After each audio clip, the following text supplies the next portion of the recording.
How to send order confirmation in Wix Studio. So to do that, head over right here to your dashboard and click onto the search option. For this case, let's head over and search in here for checkout settings, or you can also just directly go to your settings icon. We have in here this checkout settings. Head over and click on that.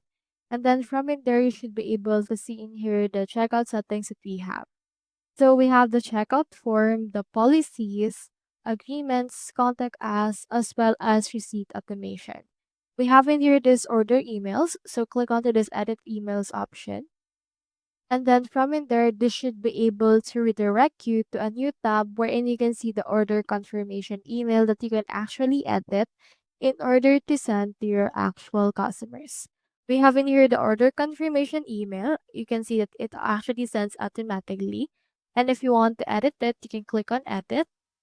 Just edit the title, subtitle, footers, description, and the likes. Then from in there, you can head over and then send it for this case. So that's how you send order confirmation in Wix Studio. Hope we helped.